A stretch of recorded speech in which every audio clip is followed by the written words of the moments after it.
بسم اللہ الرحمن الرحیم۔ زکوٰۃ کی ادائیگی کے لیے نیت ضروری ہے۔ یا تو جب آپ زکوٰۃ کا مال اپنے مال سے الگ کر رہے ہوں اسی وقت نیت کر لیں، یا فقیر مسکین محتاج کو دینے کے وقت زکوٰۃ کی نیت کر لیں۔ نیت کے بغیر اگر آپ نے زکوٰۃ دے دی اور زکوٰۃ کا مال فقیر مسکین کے قبضے میں اسی حالت میں موجود ہے، اس نے خرچ نہیں کیا، تو اس وقت بھی اگر آپ نے زکوٰۃ کی نیت کر لی تو آپ کی زکوٰۃ ادا ہو جائے گی۔ اگر فقیر و مسکین نے زکوٰۃ کا مال خرچ کر دیا تھا، اس کے بعد اب آپ زکوٰۃ کی نیت کر رہے ہیں تو زکوٰۃ ادا نہ ہوگی۔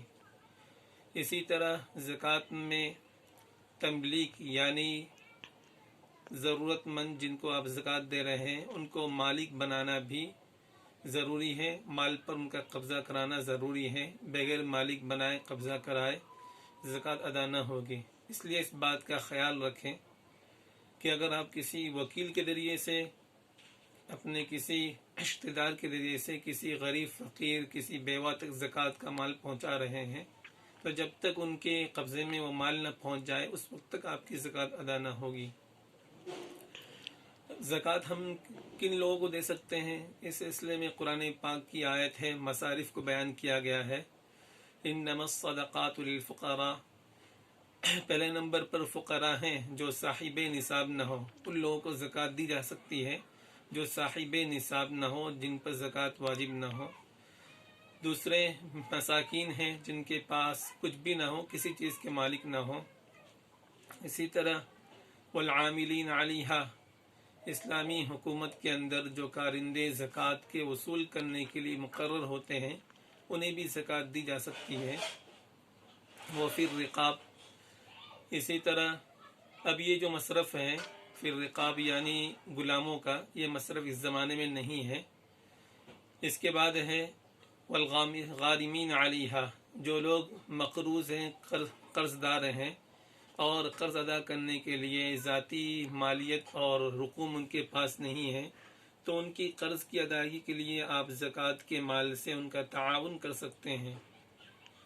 اسی طرح چھٹا مصرف ہے، ایک مصرف تھا مؤلفت قلوب کا جو ہمارے نبی اکرم صلی اللہ علیہ وسلم کے زمانے میں تھا، لیکن اب وہ مصرف باقی نہ رہا۔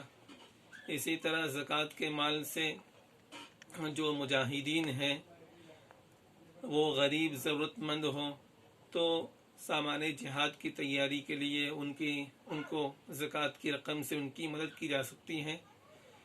ساتواں مصرف ہے مسافر، اگر مسافر حالت سفر میں وہ محتاج ضرورت مند ہو جائے، اگرچہ وہ اپنے گھر پر اپنے علاقے میں مالدار ہو، کروڑ پتی ہو، لیکن حالت سفر میں کسی بھی وجہ سے مثلاً اس کے پیسے چوری ہو گئے ہیں، کسی بھی وجہ سے وہ ضرورت مند محتاج ہو گیا، اپنے وطن سے دور ہے، اب اس کے پاس کوئی ایسی صورت نہیں ہے جس سے وہ اپنی ضرورت پوری کر سکے، تو اس صورت میں بقدر ضرورت اسے زکوٰۃ کی مال دی جا سکتی ہیں۔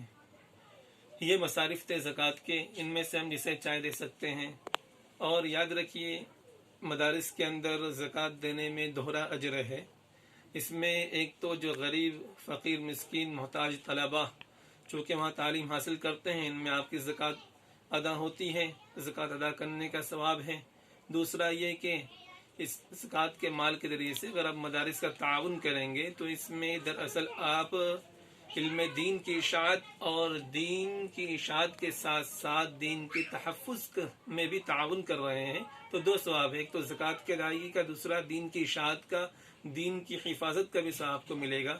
اس لیے چونکہ لاک ڈاؤن چل رہا ہے، مدارس بند ہے اور کئی جگہ پابندیاں ہیں، ٹوٹل لاک ڈاؤن ہے، نکلنا منع ہے، تو مدارس کے سفراء حضرات اس مرتبہ بھی نکل نہیں پائے ہیں، تو ضروری ہے کہ اگر آپ کے پاس کسی بھی مدرسے کا اکاؤنٹ نمبر وغیرہ ہو، سب سے پہلے اپنے علاقوں کے مدرسوں کا آپ خیال رکھیں، بعد میں جو بھی مدارس ہیں ضرورت مند ہیں آپ ان تک خود آگے بڑھ کر اپنا تعاون پیش کریں۔ اگر آپ کی حیثیت ہیں، اللہ نے آپ کو ہمت دی ہے، وسعت دی ہے، تو اللہ پیسے سے بھی مدد کریں۔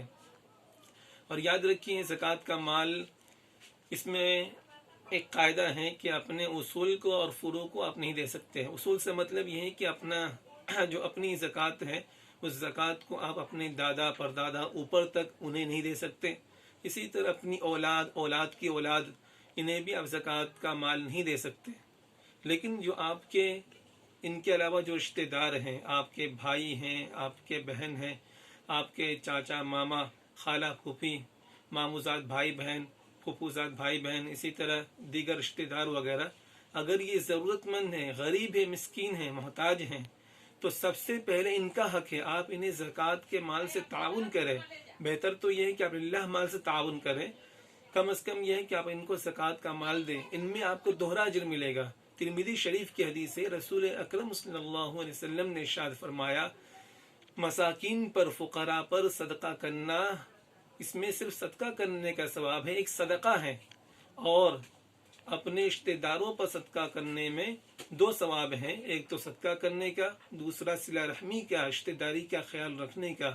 اس لیے اپنے قریبی رشتہ دار جو ضرورت مند ہے، اپنے باپ دادا اولاد کے علاوہ ان تمام رشتہ داروں پر صدقہ کرنا، زکوٰۃ دینے میں دوہرا اجر ہے. ان کا خیال رکھیں. اسی طرح یاد رکھیے، زکوٰۃ کا جو مال ہے براہ راست آپ مسجد کی تعمیر میں نہیں لگا سکتے، اس لیے کہ اس میں تملیک یعنی مالکانہ نہیں پایا جاتا. اور اسی طرح زکوٰۃ کا مال میت کی تجہیز و تکفین میں نہیں لگا سکتے، اس لیے کہ اس میں بھی تملیک نہیں پائی جاتی. زکوٰۃ کے مال کے ذریعے سے اگر کوئی مالدار شخص اپنے زکوٰۃ کے مال سے ہی وہ چاہے کہ میں تبلیغی سفر کروں یا کوئی بھی دینی سفر کروں، جماعت میں جاؤں، تو اس کے لیے صحیح نہیں، اس سے اس کی زکوٰۃ ادا نہ ہوگی. اللہ سے دعا ہے کہ اللہ تعالی ہمیں دین کے ہر مسئلے پر عمل کرنے کی توفیق عنایت فرمائے. آمین.